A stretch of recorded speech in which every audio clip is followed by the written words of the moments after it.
Hey, welcome to Throwdown. Glad you're joining us tonight. Join us for Zoom small group right after this. The details are on your screen. We're excited to have y'all for Throwdown. Let's go to our worship band and let's worship with them. Then we'll come back and have some time of teaching.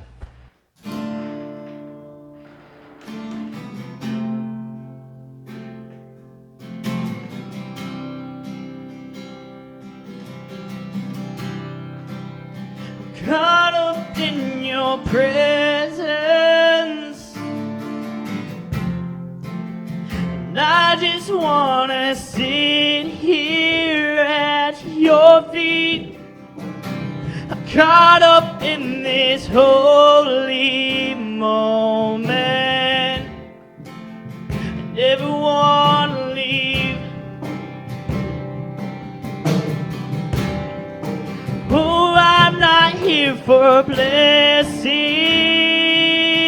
yeah. Jesus, you don't owe me anything more than anything that you can do. I just want you.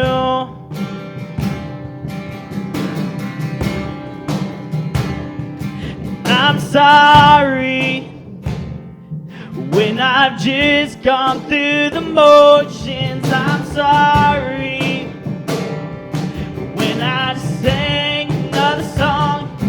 Take me back to where we started. I open up my heart to you.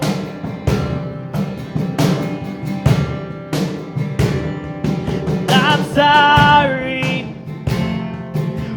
I come with my agenda. I'm sorry, I forgot that you're enough. Take me back to where we started. I open up my heart to you. I'm caught up in your presence, I just wanna sit here at your feet. I'm caught up in this holy moment, never wanna leave. Oh, I'm not here for blessing, yeah. Jesus, you don't owe more than anything that you can do. I just want you. I just want you. Nothing else. Nothing else. Nothing else will do. And I just want you, and nothing else, nothing else, nothing else will do. And I just want you, nothing else, nothing else, nothing else will do. And I just want you, nothing else, nothing else, Jesus, nothing else will do. I just want you, nothing else, nothing else, nothing else will do.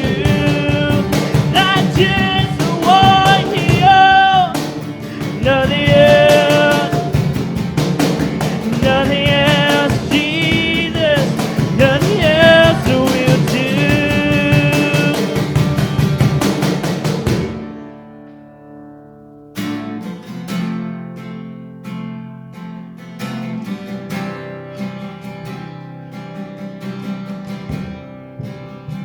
Caught up in your presence,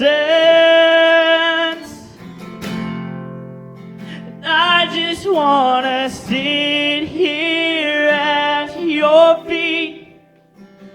I'm caught up in this holy moment. I never wanna leave. Oh, I'm not here for blessings, yeah. Jesus, you don't owe me anything more than anything that you can do. I just want you.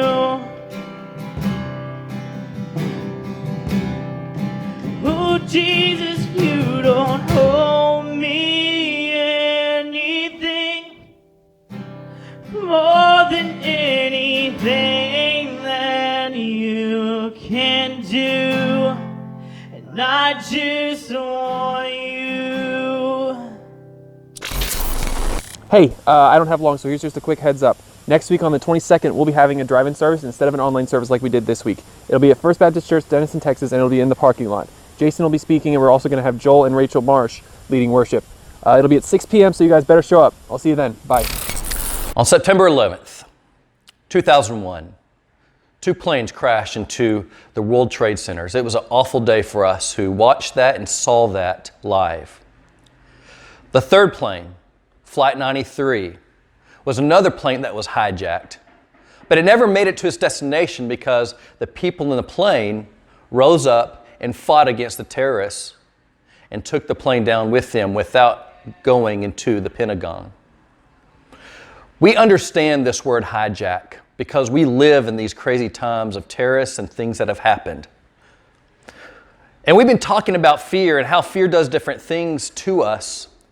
And this word hijack, I want to highlight for us because I think fear wants to hijack you.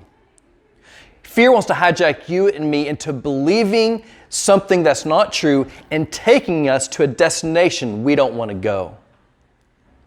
We know that God loves us. God adores us and has a plan for us. But fear wants to hijack that and make us doubt God's love for us. And we choose to maybe look for love in other places, look for acceptance in different areas of our life. And it's wrong. Well, I want to talk to you about Abraham and Sarah and Sarah's maidservant Hagar and their story. Abraham was minding his own business. God comes to him and says, I want you to leave your family and go to a place. Abraham said, where? God said, I'll show you when we get there. And so Abraham and Sarah, they loaded up their family, their stuff, and they trusted God and left. They took that step of obedience and left their family, not knowing where they were going. They didn't let fear keep them from obeying God, from stepping out and doing what God asks. We're going to look at this story, and this first part of the story really highlights one of the first things I want you to know, and that is point 1, and that is walking with God is demonstrated by our faith, not our fear. See, he followed God even when he didn't know where he was going. It had been easy for Abraham and Sarah to say, you know what, we just can't trust this God. We're not going to leave until we know where we're going. But they didn't do that. They stepped out on faith. God promised Abraham, because of his faithfulness, that he was going to make him to a great nation. But there's one problem with that. Sarah was older than dirt, older than your parents, and she was childless. She didn't have any children. And so there's a huge issue here that if they're going to believe God, they're going to have to trust that God's going to do an amazing miracle in their life. Well, the problem comes in when Sarah decides to take matters in her own hand. And she brings her maidservant Hagar to Abraham and says, Abraham, I can't have children. I'm too old, but here's my maidservant. Go do your thing, have children so you can be the father of a great nation. Instead of trusting God and believing that he will work through her, she took matters into her own hand to help God out. She wanted Hagar to have the baby for her. And that's what a lot of people did in that culture. And Abraham went along with the plan. So Abraham and Sarah were trying to fulfill God's plan on their own, which leads me to point 2, which is fear will try to push you to take matters into your own hands. When you don't trust God, when you feel He's not going to come through, guess what we try to do? We try to do things our own to help Him out. And that's exactly what Abraham and Sarah did. Well, Hagar got pregnant. And Sarah got jealous of Hagar. And Sarah was mean to her and treated her very badly. In fact, so badly that Hagar banished. She got banished. She left. She left everything she knew into a country she didn't know anything about. And she was alone. And that's where we pick up here. Hagar was feeling unloved, unaccepted, disliked. And so let's look here in Genesis 16, 6 through 10. It says, "Then Sarah dealt harshly with her, and she fled from her. The angel of the Lord found her by a spring of water in the wilderness, the spring on the way to Shur. And he said, 'Hagar, servant of Sarah, where have you come from and where are you going?' She said, 'I am fleeing from my mistress, Sarah.' The angel of the Lord said to her, 'Return to your mistress and submit to her.' The angel of the Lord also said to her, 'I will surely multiply your offspring so that they cannot be numbered for multitude.'" The desire to be loved is universal. God places that within us. And Hagar was dealing with this extreme feelings of unloved, unwanted, being used, being disliked. I know I've felt that way. I know you probably have felt that way at some point in your life. But we desire those relationships. We desire to be accepted and liked. We search for love. And the problem comes in when we search for that love, when we search for that acceptance in other things rather than God, that's where the problem comes in. We go to our boyfriends, our girlfriends. We go to our friends. We go to finding acceptance through social media. And all these things are wrong. And what it does is fear is hijacking you, believing that God is not good, He does not love. And so you're searching for these things in all these other avenues. And so don't let fear hijack you into believing you're unloved. And that's what Hagar faced in this passage. Hagar was overwhelmed with thoughts of, I'm unlovable, I'm not good enough, I'm not accepted. And when there seemed to be no answers for Hagar, when she was at the bottom of her life, guess who showed up? God showed up. We discover a God who meets Hagar in the desert. We find a God who meets her in her desperation, in her sadness. God stepped into Hagar's mess and encouraged her, strengthened her. Everyone else was telling her that she was not worth anything, which leads me to point 3, which is God comes through when no one else will. Hagar was abused by Sarah. The relationship was strained and things would never be the same for them. And let me just point out that people are going to disappoint you. Even your closest friends, the closest people in your life, at some point, they're going to disappoint you. They'll let you down. But God always comes through. God was there for Hagar, and God will be there for you. So when you go through rough times, when you are feeling unloved, when you're feeling unaccepted, when you're feeling like your life is falling apart, you don't have to fear. Don't let fear hijack you into going to places you shouldn't go. Don't fear being unloved, because this is not just Hagar's story, it's our story. It's our story because we've been at places where we haven't felt that acceptance. We've been in the desert.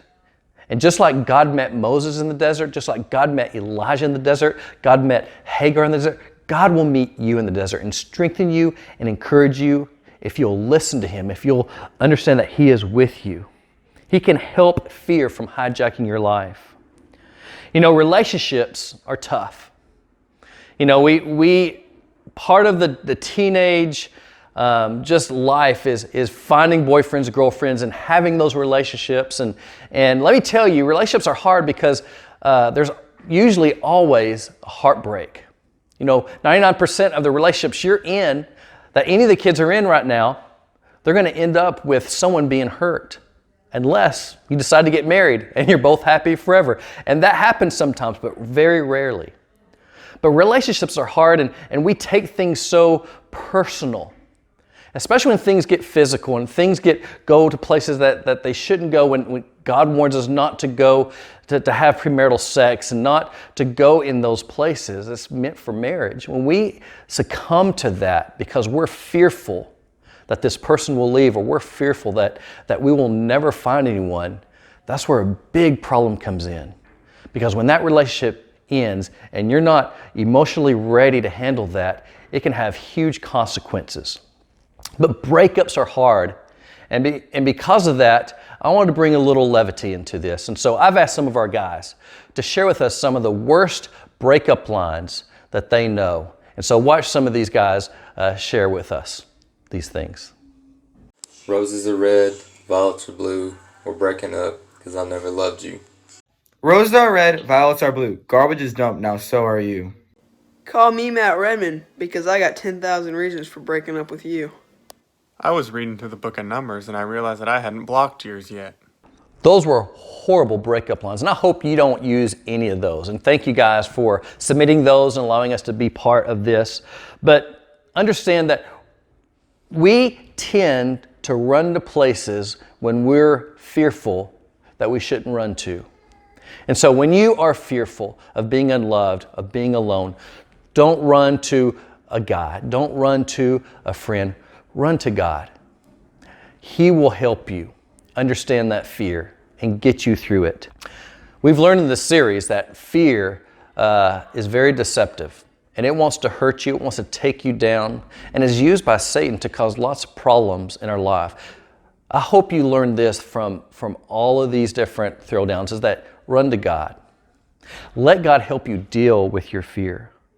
When your identity is wrapped up in another person, when you are feeling unloved, when you're feeling like you don't belong, run to God. It's easy to think that no one else loves you. It's easy to think that you have the worst life in the world, but understand that God will meet you in the desert. Even at our worst, we have value in Christ. On your worst day, you're lovable. When you feel invisible, God sees you. When you feel unworthy, let God remind you that you were worth the death of His Son on a cross. God's perfect love can cast out your fear, so run to Him. Don't be fooled.